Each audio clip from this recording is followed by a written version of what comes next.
Puji Tuhan, salam sejahtera di dalam kasih Tuhan kita Yesus Kristus. Kita bersyukur hari ini kita masih boleh dapat beribadah dan dapat lagi mendengarkan kebenaran firman Tuhan. Firman Tuhan pada pagi ini saya mau mengajak, mari kita membuka di dalam Yeremia pasal yang ke-29 ayat yang ke-7. Yeremia pasal yang ke-29 ayat yang ke-7 berbunyi demikian: usahakanlah kesejahteraan kota kemana kamu aku buang, dan berdoalah untuk kota itu kepada Tuhan, sebab kesejahteraannya adalah kesejahteraan. Puji Tuhan, Yeremia menyampaikan kepada jemaat Tuhan, kepada bangsa Israel, tapi ini pun bukan hanya ditujukan kepada bangsa Israel, tetapi ditujukan kepada kita semua sebagai gereja Tuhan, sebagai jemaat Tuhan. Ketika kita melihat apa yang sedang terjadi di kota kita, di daerah kita, bahkan yang saat ini terjadi di seluruh dunia, kita tahu peristiwa yang terjadi ini begitu banyak manusia yang saat ini sedang mengalami ketakutan. Banyak manusia nyawa mereka yang telah direkrut, dibinasakan oleh virus yang sangat ditakuti oleh dunia. Kita sebagai gereja Tuhan, kita membaca ayat ini berkata, usahakanlah kesejahteraan kota di mana kita berada, dan ditekankan di situ, berdoalah untuk kota di mana kita diam. Kita sebagai gereja Tuhan tentu mengerti tentang makna, arti daripada doa orang-orang benar. Firman Allah berkata, doa orang benar besar kuasanya. Dengan apa yang saya awali tadi, melihat situasi dan kondisi dunia sekarang ini, bukan hanya terjadi di negara kita, bukan hanya terjadi di provinsi, di kota, kabupaten, kelurahan, RW, RT, dan lingkungan kita, tapi ini melanda dunia. Ada satu tugas yang disampaikan kepada umat Tuhan. Ada satu tugas yang disampaikan kepada gereja Tuhan. Berdoalah untuk kota di mana engkau berada, di mana engkau tinggal. Karena firman Allah berkata, saya katakan tadi, doa orang benar besar kuasa.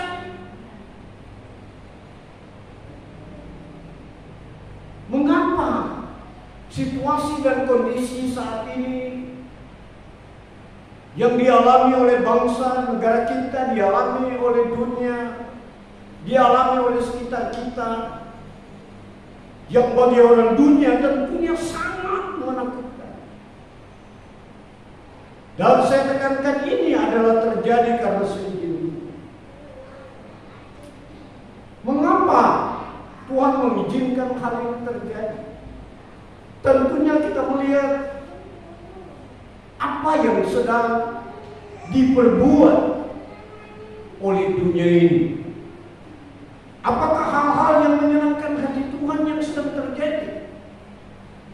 Tetapi apabila kita melihat dan mendengar semua peristiwa yang terjadi, apalagi kalau kita mendengar berita-berita yang terjadi, terlalu jahatnya manusia di mata Tuhan. Itu yang sedang terjadi. Pembunuhan terjadi di mana-mana. Orang tua bisa membunuh anaknya sendiri. Anaknya sendiri membunuh orang tuanya. Suaminya pun demikian, kakak beradik. Dan itu terjadi hampir setiap saat.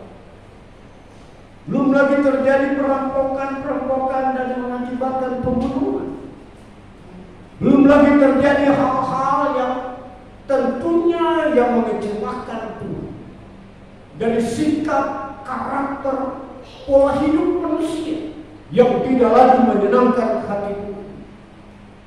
Saya seringkali berkata, terjadi di sekitar kita seringkali pembunuhan karakter, pembunuhan pola pikir manusia, karena mereka dihalangi untuk mendekatkan diri dengan Tuhan, dihalangi untuk beribadah kepada Tuhan, karena mereka tidak menyadari bahwa segala sesuatu yang ada di dunia ini adalah dari Tuhan, dan semuanya itu adalah untuk Tuhan.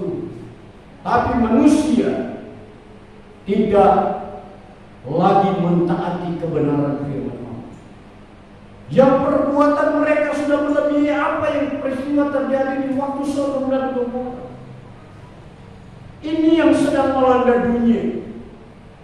Mestinya dunia harus sadar agar kembali kepada Tuhan. Karena segala peristiwa yang melanda dunia, melanda bangsa dan negara kita ini, yang sangat menakutkan manusia, yang berbicara tentang COVID-19 ini, berbicara tentang virus corona ini, tentunya manusia harus sadar bahwa ini terjadi. Kalau tanpa seizin Tuhan, tidak mungkin ini bisa terjadi. Mengapa Tuhan mengizinkan peristiwa ini terjadi? Tentunya kembali lagi seperti saya awali tadi, kejahatan dalam dunia ini semakin menyakitkan hati Tuhan. Ini sangat menyakitkan hati Tuhan. Manusia itu ciptaan Allah, manusia itu berharga di mata Tuhan. Tetapi kita melihat orang membunuh manusia sesama manusia seperti membunuh binatang. Apakah ini berkenan di mata Tuhan? Tentunya sangat menyakitkan hati.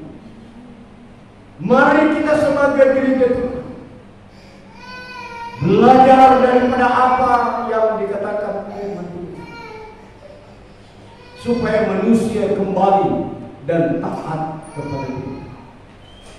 Diperintahkan dalam ayat ini, berdoalah untuk bangsa, berdoalah untuk kotamu, berdoalah untuk daerahmu di mana engkau berada, agar kesejahteraan terjadi di kota, kabupaten, kelurahan, RW, RT dan lingkungan di mana kita ada. Tapi mengapa banyak juga doa tidak terjawab? Kembali lagi merenungkan kepribadian umat Kristus. Kembali lagi merenungkan tentang kepribadian orang-orang beriman. Bahkan kepribadian orang yang menyampaikan kebenaran firman Allah. Adakah Allah itu di dalam diri? Adakah Kristus itu di dalam pribadi? Apa yang dikatakan firman Allah, setiap mereka yang percaya kepada Yesus, Yesus di dalam dia dan dia ada di dalam Yesus. Apakah ini ada di dalam kepribadian sebagai gereja Tuhan, sebagai umat Tuhan, sebagai pelayan Tuhan, sebagai pemberita Injil, sebagai gembala? Apakah kebenaran firman Allah ada di dalamnya? Ataukah karakternya bertentangan dengan Allah? sehingga doa yang dikumandangkan tidak didengar oleh Tuhan. Mari kita sadar, mari kita merenungkan. Yang pertama tentunya pribadi kita sebagai orang yang percaya. Sudahkah Yesus ada di dalam kita? Kalau benar Yesus ada di dalam kita, berarti kepribadian kita akan menunjukkan kewibawaan Allah, akan menunjukkan tentang karakter Allah dalam diri kita. Sehingga apa yang dikatakan firman Allah, doa orang benar besar kuasanya, karena Allah di dalam dia dan dia di dalam Allah. Firman Allah berkata, kalau kita membaca di dalam Injil Matius pasal yang ke-18, kalau kita melihat mulai daripada ayat ke-18 sampai pada ayat yang ke-20, berkata demikian, aku berkata kepadamu, sesungguhnya apa yang kamu ikat di dunia ini akan terikat di surga, dan apa yang kamu lepaskan di dunia ini akan dilepaskan di surga. Dan lagi aku berkata kepadamu, jikalau dua orang daripadamu di dunia ini sepakat meminta apapun juga, permintaan mereka itu akan dikabulkan oleh Bapakku yang di surga. Sebab di mana dua atau tiga orang berkumpul dalam namaku, di situ aku ada di tengah-tengah mereka. Firman Allah menekankan, di mana ada perhimpunan orang-orang percaya, orang-orang beriman, orang-orang yang mengaku Yesus adalah Tuhan, ketika mereka berada bersama-sama dan datang berkumpul, datang memohon uluran tangan Tuhan, berdoa, meminta, maka disitulah firman Allah berkata, Tuhan menjawab doa mereka. Sekalipun dikatakan pada ayat bagian yang terakhir dikatakan 1-2 orang berkumpul dan nama Tuhan disebut di situ, maka apa kata firman Allah? Dia ada di tempat itu. Dia ada bersama dengan umatnya.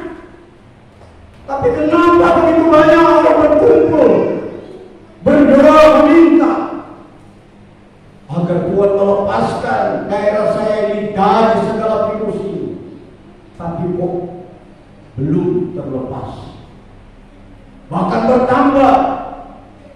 Dari zona dikatakan hijau menjadi zona orange, zona orange menjadi zona merah.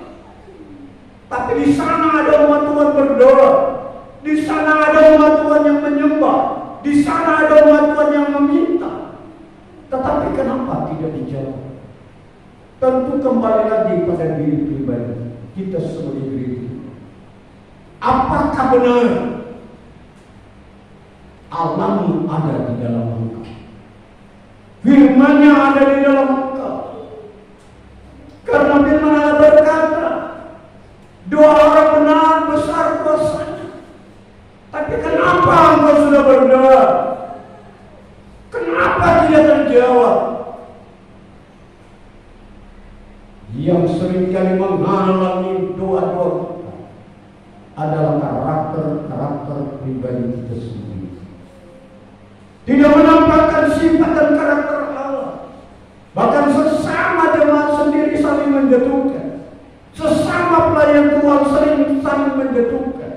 Bukan mengajak, mari kita bersama-sama, kita memuliakan Allah, kita berdoa untuk kota kita, kita berdoa untuk daerah kita, kita berdoa untuk bangsa kita, supaya Tuhan mengangkat virus-virus yang sedang melanda daerah kita, kota kita.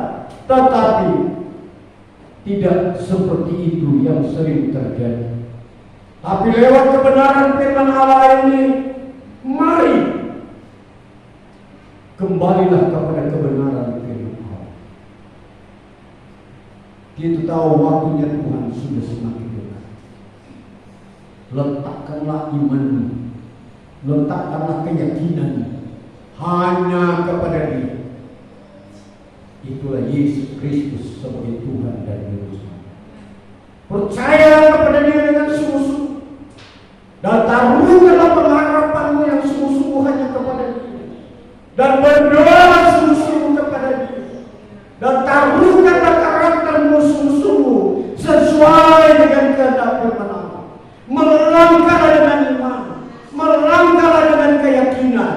Tuhan tolong kota saya, Tuhan tolong daerah saya, Tuhan tolong kelurahan saya, Tuhan tolong kecamatan saya, Tuhan tolong lingkungan saya. Pasti Dia mendengar kalau Dia sudah ada di dalam diri. Karena Dia Allah, bukan manusia. Dia adalah Tuhan. Mazmur pasal 62 ayat kedua berkata, hanya dekat Allah saja kita tenang, hanya dekat Dia di mana kita boleh mengalami satu ketenangan. Karena Tuhan itu sumber dari ketenangan. Karena Tuhan itu sumber dari pertolongan. Dia yang menjadikan langit dan bumi ini. Dia menjadikan seluruh yang ada di dunia ini. Dia yang punya. Bahkan nyawa manusia adalah di tangan Dia. Kalau Dia yang mau mengambil nyawa manusia, tidak ada yang bisa menghambat. Tapi kalau Dia masih mempertahankan nyawa manusia untuk tetap hidup dan melakukan kehendak Dia, lakukanlah apa yang menjadi kehendak Dia. Karena tidak ada yang bisa mengambil nyawa manusia ini.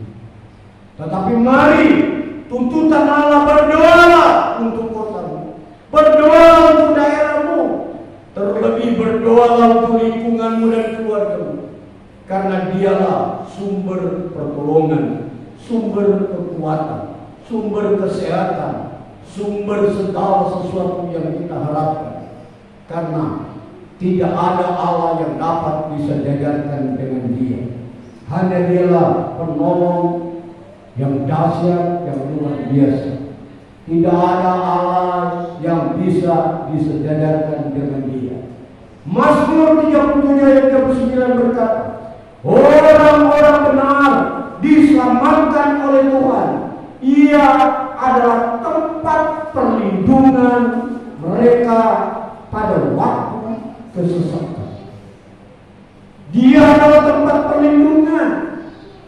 Kalau semua bersatu hati datang kepada Dia dan minta perlindungan buat kota kita, buat kecamatan kita, buat kelurahan kita, desa kita, kampung kita, daerah di mana kita berada, pasti perlindungan Tuhan itu akan datang.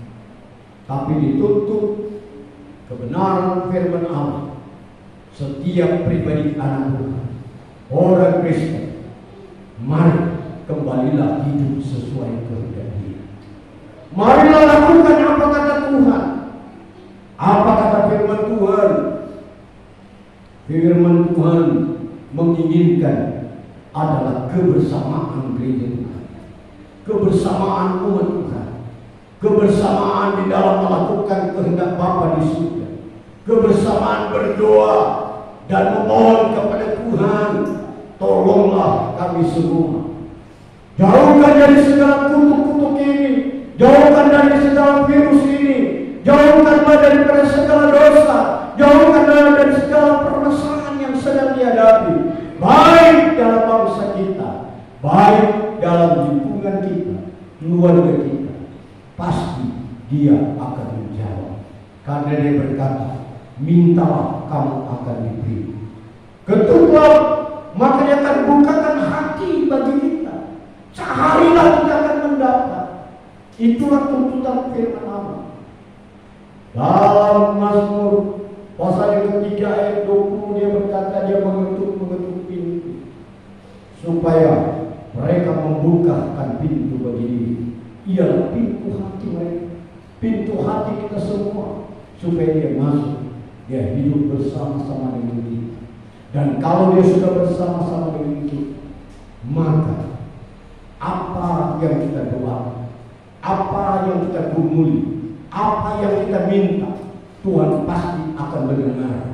Dan bukan hanya dia mendengar, tapi dia mengabulkan sesuai apa yang diharapkan manusia. Tapi kembali lagi kepada pribadi manusia. Sudahkah Allah itu ada di dalam kita? Sudahkah dia ada di dalam pribadi kita? Sudahkah kita berjalan sesuai dengan kehendak dia? Engkau yang sedang mendengar firman Allah di rumah sana, dimanapun engkau mendengar firman Allah ini, kembalilah merenungkan. Sudahkah kita menjadi gereja Tuhan yang sejati? Sudahkah kita menjadi umat kepunyaan Dia? Sudahkah Dia tinggal di dalam kita? Ataukah masih ada hal-hal yang lain yang menghambat Dia ada dalam diri kita? Karena yang menghambat dalam diri kita untuk didengar dan dijawab doa kita, itu karena hal-hal yang seringkali menyakitkan hati kita. Kita tidak setia, kita tidak tekun, kita tidak menghargai Dia, kita tidak taat pada firman Allah, kita seringkali berbuat hal-hal menyakitkan hati Tuhan. Hati kita, pikiran kita, karakter kita seringkali keluar daripada kebenaran firman Allah. Tuhan tidak menginginkan hal itu. Tentunya kita harus sadar pribadi kita ini adalah tempat kediaman Dia. Pribadi kita ini adalah bait Allah. Pribadi kita ini adalah tempat di mana Dia tinggal bersama-sama. Bahkan dikatakan dalam 1 Korintus pasal yang 6 ayat 19 adalah bait Roh Kudus. Dan kalau Dia yang kudus ada di dalam kita dan kita ada bersama dengan Dia, apa yang kita rindukan? Negara kita terbebas dari segala virus ini, kota kita terbebas dari segala virus ini, daerah kita, keluarga kita, pasti Tuhan menjawab. Tapi kembali lagi, bagaimana pribadi dan karakter? Sudahkah Yesus di dalam? Hari ini firman Allah disampaikan kepada kita, masih dengan penuh kebebasan, mengingatkan dan menyadarkan kita semua. Hai warga Nasrani, hai umat Tuhan, hai orang yang percaya kepada Dia, renungkan kebenaran firman Allah ini. Buat menuntut kita, berdoalah bersama-sama, setialah kepada Dia, menyatukan iman kita untuk bagaimana Tuhan melepaskan kota kita dari segala belenggu ini. Karena Dia Allah, bukan manusia. Dia tidak pernah ikat janji. Manusia yang seringkali ikat janji. Mereka berjanji tapi tidak menepati janji. Dan inilah yang menghambat rencana Allah, menghambat pertolongan Allah, menghambat berkat Allah, menghambat segala sesuatu yang diharapkan manusia. Karena kehidupan pribadi manusia, kembali lagi, tidak taat pada firman Tuhan. Tetapi berbahagialah mereka yang taat akan firman Allah. Berbahagialah mereka yang mau melakukan apa perintah firman Allah. Yang hari ini ditekankan kepada kita, kita kembali lagi kepada apa yang dikatakan Yeremia tadi. Usahakanlah kesejahteraan kota di mana kamu berada, di mana kamu tinggal, dan dikatakan berdoa untuk kesejahteraan kota, berdoa untuk kesejahteraan rumah tangga, berdoa untuk kesejahteraan pribadimu, karena Tuhanlah sumber jawaban semuanya ini. Tidak ada yang dapat seperti Allah kita di dalam Yesus Kristus. Dia tidak pernah ikat janji. Mari kita bersama-sama bersatu hati, kita mau berdoa untuk negara dan bangsa kita. Kita mau berdoa bersama-sama untuk kota di mana kita tinggal, kabupaten di mana kita tinggal, kecamatan di mana kita tinggal, kelurahan, desa, kampung, wilayah di mana kita tinggal. Yakini jawaban di mana firman Allah berkata, satu dua orang menyebut nama dia ada di sana, di mana engkau berada, dan dia pasti menjawab doa kita semua. Kita yakin bersama-sama, kita percaya bersama-sama, kita berdoa bersama-sama. Saat ini dengan sungguh-sungguh yakin pertolongan Tuhan itu akan nyata hari ini, bukan besok, karena Dia berfirman hari ini kepada kita. Mari kita berdoa bersama-sama. Bapa yang kami sembah di dalam nama Tuhan Yesus Kristus, kami sudah mendengar tentang kebenaran firman, di mana kami dituntut untuk berdoa kota di mana kami berada, berdoa untuk daerah di mana kami berada, dan kami berdoa dan detik ini bersama seluruh umat Nasrani saat ini merendahkan diri. Kami percaya kuasa-Mu tidak pernah berubah, dan ini kami meminta Bapa di dalam nama Yesus, lepaskan keluar negara kami Indonesia ini dari semua virus-virus yang melanda, yang sudah membunuh sekian banyak orang. Lepaskan negara kami, bangsa kami Indonesia ini dari virus corona ini, dari semua virus-virus yang mematikan. Di dalam nama Yesus Kristus, Tuhan lepaskan, bebaskan negara kami dari semua virus, dari kota-kota di mana kami berada. Dan detik ini kami berdoa di dalam nama Yesus, lepaskan, bebaskan, angkat virus-virus ini dari kabupaten, kelurahan, kampung, RW, RT, di mana kami berada. Dan detik ini Bapa, di dalam nama Yesus, kami minta kepada-Mu hari ini dan ini, lepaskan, bebaskan dalam nama Yesus Kristus. Kami percaya kuasa-Mu dinyatakan di mana kami berada, di mana umat-Mu yang sedang berada bersama-sama berdoa. Kami percaya hari ini dalam nama Yesus Kristus, kuasa-Mu dinyatakan, nama-Mu dipermuliakan, nama-Mu ditinggikan, dan keluarga-keluarga kami mengalami perlindungan-Mu yang dari Maha Tinggi. Keluarga-keluarga kami terbebas dari semua virus yang melanda negara kami, melanda daerah kami, terlepas dari semua ikatan-ikatan kegelapan. Kami dibungkus oleh kuasa darah, kami kuat, kami sehat di dalam nama Yesus Kristus. Kami sangat bersyukur. Inilah doa kami Bapa. Kami yakin Engkau tidak pernah ingkar janji. Kami yakin sesuai firman-Mu, mintalah kami akan diberi. Hari ini kami semua meminta di dalam nama Tuhan Yesus Kristus. Haleluya, haleluya, haleluya, amin.